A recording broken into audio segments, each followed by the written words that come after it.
Hello everyone. Before we begin for today, I would like to ask the trolls to please not post laughing comments on these videos. Senseless war, destruction, kidnapping of children, and loss of life are not funny. If you want to go do something vile, do it somewhere else, because what you're doing is causing a lot of trauma response for people who are actually having to deal with this shit. If you insist on spewing your shit here, you will be reported and blocked. Thank you for your attention. Moving on to the news.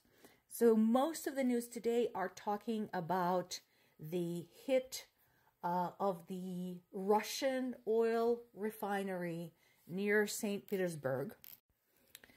Multiple sources are reporting this, but it actually took me a minute to find a definite confirmation from the Ukrainian government.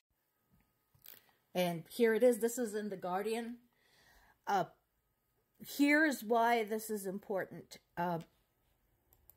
Based on earlier news, observations made, and so on and so forth, Ukraine is usually not in a hurry to confirm strikes within Russian territory.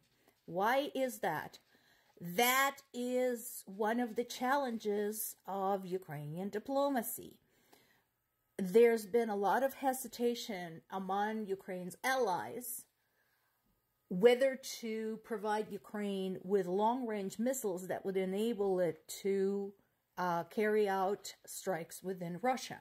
Personally, I think that is nonsense. Ukraine didn't attack Russia. Ukraine didn't ask to be attacked by Russia. And so giving Ukraine something that allows them to defend themselves better should be a no-brainer. But apparently that is a concern. So far, Ukraine has been really, really excellent at striking targets that are proven military in nature. So that is good news. And I like their approach. These strikes so far have been extremely well organized, logistically speaking, and delivered with great precision.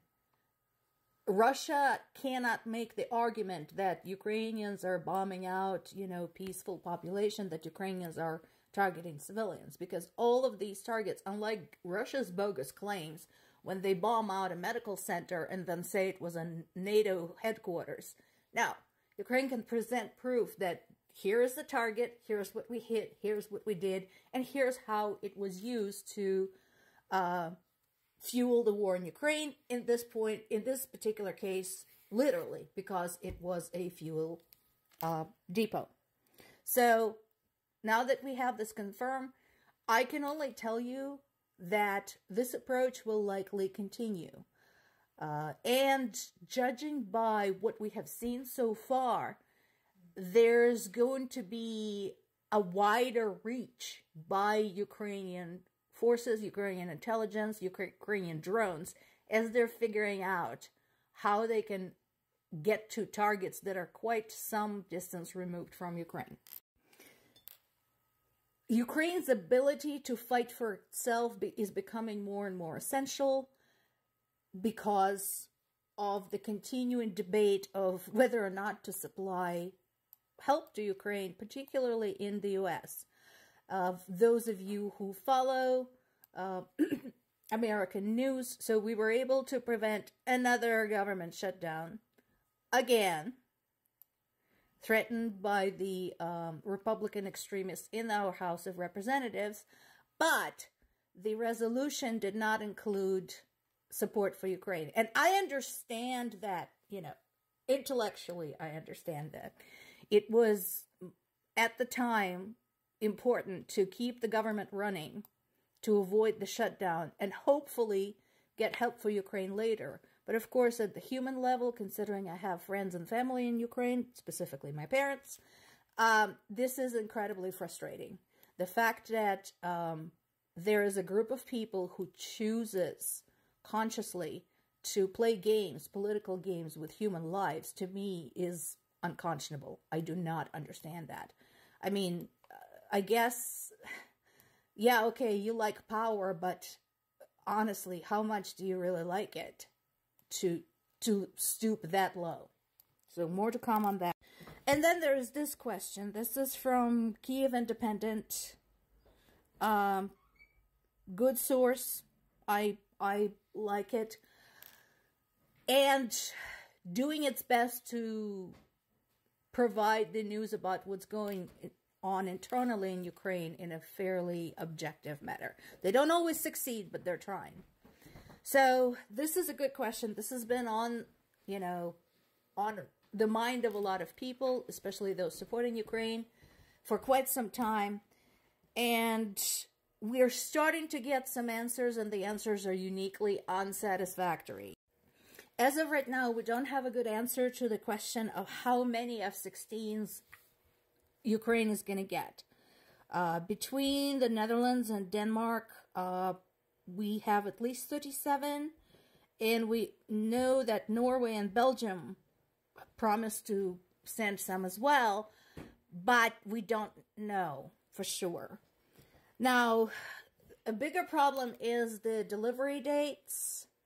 Right now, they're saying between 2024 and 2025. Guys, we have a war to fight. This is not good enough. If you're going to send something, can you please be more specific? As I mentioned before, and this has been pointed out by a lot of the analysts and historians and political scientists, one of the biggest challenges in Ukraine is not just lack of help. There should be more, considering the nature of this war, but also consistency or lack thereof. And again, as I pointed out yesterday, you can't even plan a party unless you know how much money you have, how many people are coming, is there going to be anybody to help you, and so on and so forth. And here we are asking people to fight a war, win a war. The pressure is on for Ukraine to win this war without being able to tell them this is how much we're going to help you. So that part continues to be an ongoing source of frustration for a lot of Ukrainians inside and outside of Ukraine.